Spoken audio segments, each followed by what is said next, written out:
Hello, everyone. This is Tom Fox back again with Matt Kelly for another episode of the award winning Compliance into the Weeds. We have a new term to introduce to your vocabulary today, and that is weeds. We're going to weeds, and I mean go into the weeds, on a blog post Matt wrote. Matt, first of all, with that incredibly long winded introduction, welcome back. Hello, Tom. It is good to be back, and I have an idea here for today's subject that, as you say, I have wanted to weeds it for several weeks now, and I am delighted that we can finally dive into it.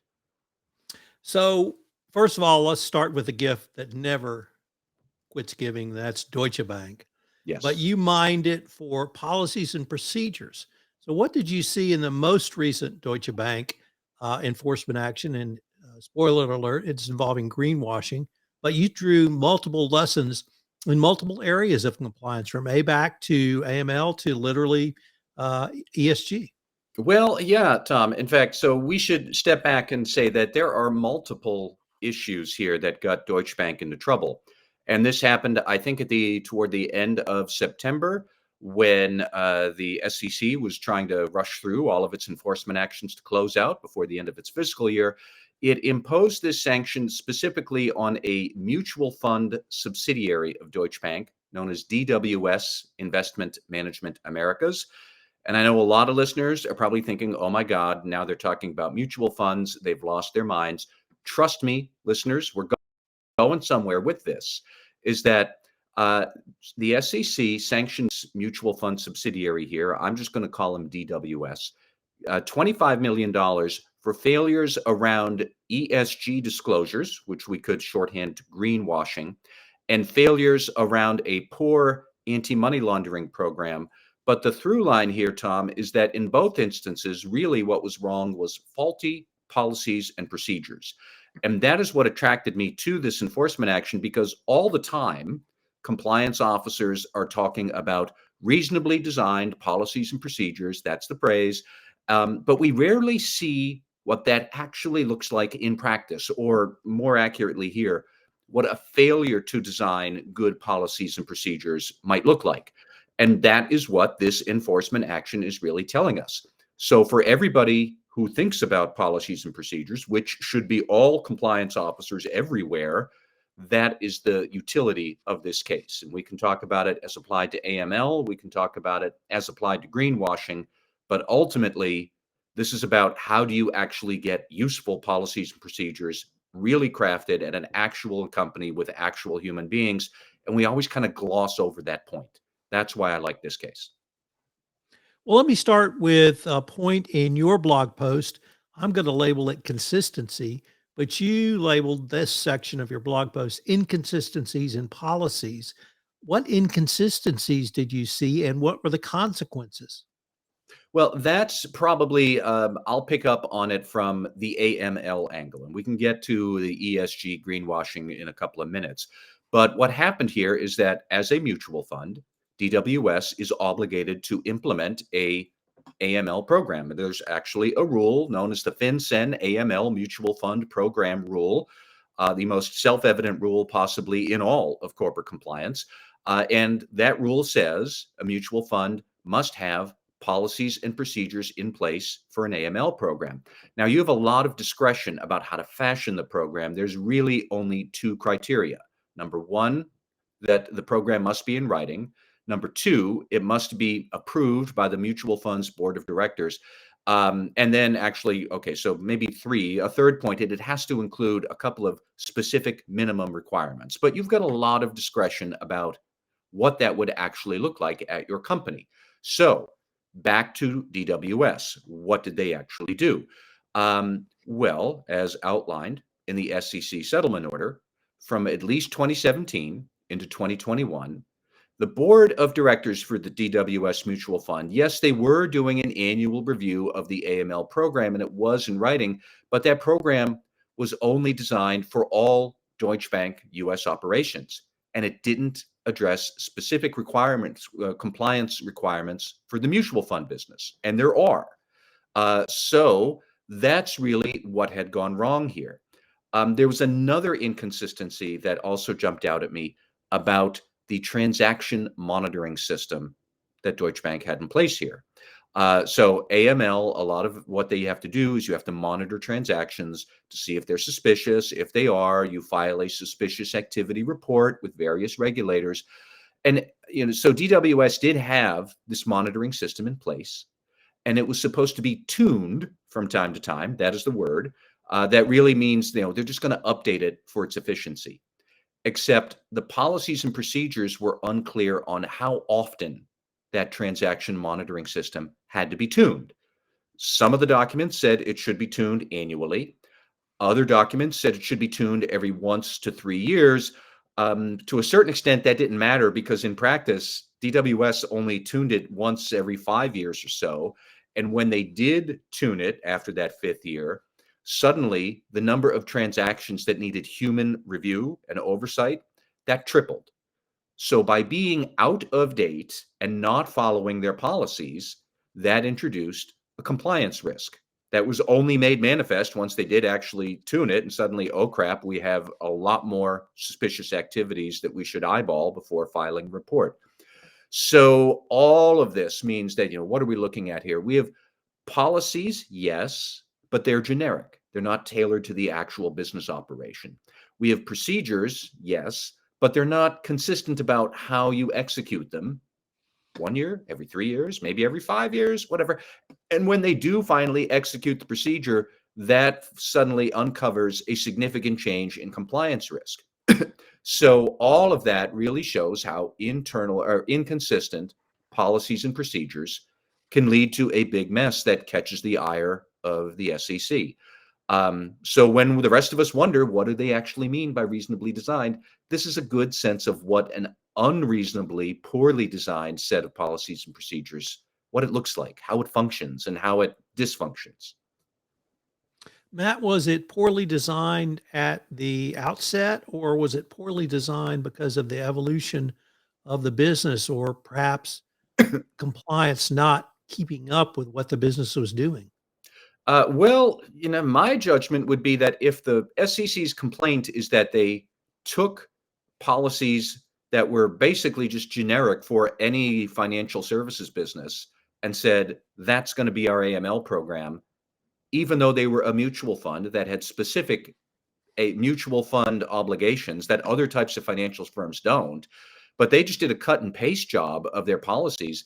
That's more like, that was inherently off target from the start. And Tom, one other reason why I really like this case is that we have heard this message from the SEC before. It's usually around AML or it's around identity theft. The head of enforcement for the SEC gave a speech a while back where he talked about poor practices for cybersecurity, and he zeroed in on poor policies and procedures, as in you cut and paste your policies from somewhere else and then you declare that this is going to be the policy and procedure, but it came from somewhere else. So it doesn't necessarily help your employees understand, what am I supposed to do with my actual duties and my actual boss and operating structure and the transactions we have and the technology we use. The SEC enforcement director, when he gave his speech, his big beef was that a lot of times you'll see companies just copy and paste language straight from an SEC rule and declare that's going to be the policy, that we'll review suspicious transactions on a timely basis. Is that once a week? Is it once a month? Is it once a day? Is it automated and it happens every millisecond? How does that work? If you're just doing a cut and paste job, the employee doesn't know. And then you wind up with these compliance risks that slosh around the enterprise, and sometimes they get mighty big. And then suddenly you find them. And because the policies and procedures were not designed properly at the start, those compliance risks are now way bigger than they need to be. And it could result in actual harm if you have real suspicious transactions that terrorists are doing a Bitcoin scam through your network or something like that. That's going to be a big issue. And it didn't have to be if you had properly designed policies and procedures. But how often have we used that phrase just in this podcast in the first 10 minutes here, Tom? And people say it all the time in one breath without stepping back to think, what does that actually mean in practice to be reasonably designed? And that's why these cases are so instructive. Could we use a risk assessment or even a gap analysis to look at our policies and procedures on some sort of basis annually or even more often than that? I would say you'd have to. A good risk assessment is going to be the antecedent to what your policies and procedures should actually say. Again, going back to the bad habit of cutting and pasting from a regulation, by definition, that means that you just took it from somewhere else. It doesn't necessarily reflect the risks that you have. So you need to sit down and think through, do we have enough staff? Do we have the right technology? Do we have the right review processes? I am all for automated transaction monitoring, but to a certain extent, some transactions are going to be so problematic and sui generis that they will require human review. Do you have enough humans to do that? Time and again, we have seen the SEC sanction financial firms in particular for not having enough of that review capacity. So you wind up with insufficient number of people reviewing far too many potentially suspicious reports. There's a backlog. And of course, by then, whoever did these suspicious transactions, they closed the deal and they're long gone with whatever proceeds they had. So you can't just take, the FinCEN AML program rule just to say, oh, yeah, we're going to cut and paste that rule and call it a policy and expect our employees to know what to do. They'll wind up doing what they've always done and then struggle rather than management stepping back and thinking about how would we actually own this risk, which is another phrase we use all the time. And this is what it means in practice, people. How would we own this risk in a constructive way to keep it at the minimum possible level?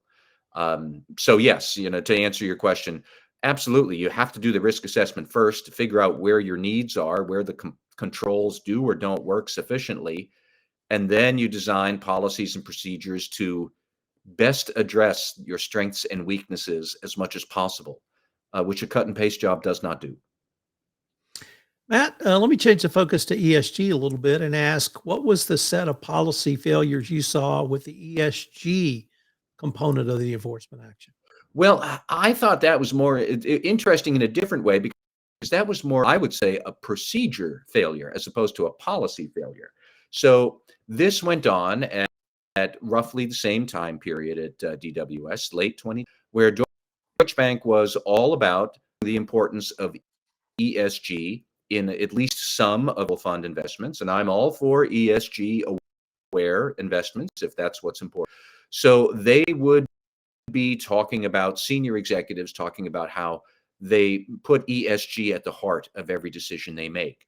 And Deutsche Bank even said that they had developed this thing called the ESG engine financial analysts could use of supporting the ESG integration policy that Deutsche Bank had drafted. So you could look at potential investments and the ESG engine would do its thing and it would give the investment like a grade between A to F on its ESG worthiness. And then you could turn around and tell potential investors, these are A grade ESG aware investments. So we're going to be investing in clean energy and locally sourced whatever in supporting indigenous populations and union workers and whatever is important for this investment. It's going to be great. And we have this ESG A level grade for it from our ESG engine. All sounds great, except there were no policies and procedures on the inside to actually make sure that the investment analysts making all these statements, that they were using the ESG engine, that they were adhering to the ESG integration policy. There was nothing there about how to build accountability measures into the procedures to enforce all of this stuff that you're talking about. So it's one part misleading marketing, which is the greenwashing part, which is a thing. And absolutely, the SEC is right to enforce it. If you actually want to avoid greenwashing, if you are a firm, then you need to think through, are we going to have procedures that enforce employees following these policies? And that's what DWS lacked. So yet again, we talk about reasonably designed policies and procedures. The AML part that we just talked about, that's heavy on the policy. It's more reasonably designed procedure. Do what? To fulfill the goal of the policy. And that means accountability enforcement. So, all wind up having this misleading and end up with this enforcement action. I think, sure, the SEC is using this greenwashing case here to set an example for other advisors. But for the rest of us who are not even in financial services, it's a check about reasonably designed procedures do. Well, they enforce accountability. Accountability to what? Accountability to all the policies that we have and our values and everything else that we say. Good marketing or just good ethics to a certain extent is immaterial. How you do the procedures, your policy. Matt, do you believe that the one of the failures, at least in the ESG realm, was not monitoring the effectiveness or use of the policies and procedures after the employees have been trained on them? Part of it, that certainly is true. Um, I even say that kind of part and parcel of the accountability.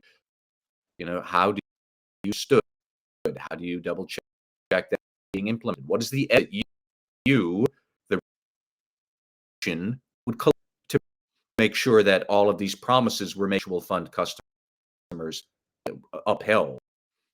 The compliance team, the internal audit team doing an assessment of, are we following through? But it's all one big piece about how do you hold individuals accountable to what say that they're doing, and then all of that accountability, certain meta sort of equals up to how we, the company, hold ourselves accountable to what we are telling our stakeholders, whether that's investors or customers or business partners. And that's where suddenly these lie to others. If we are making statements about the ethical of our supply chain or the cybersecurity reliability, actually enforce the procedure, have two promises that were made to other stakeholders. That's the point I would stress officers, not just in financial services, because your company is making promises to do you have policies and procedures reasonably designed to be sure those are being. That's really what Well, Matt, I think we've weedsed it, if we can use that phrase. I hope we have, and I hope we use that phrase. People can use it in their own daily conversation. It's a great verb. I can't wait to see what next week brings, Matt. Thank you. Thank you. This is Tom Fox again. Thank you so much for listening to this episode of the award-winning Compliance Into the Weeds. Compliance Into the Weeds is a production of the award-winning Compliance Podcast Network. If you've enjoyed this episode, I hope you'll subscribe, rate, and review wherever great podcasts are listened to. I hope you'll join Matt and I again next week.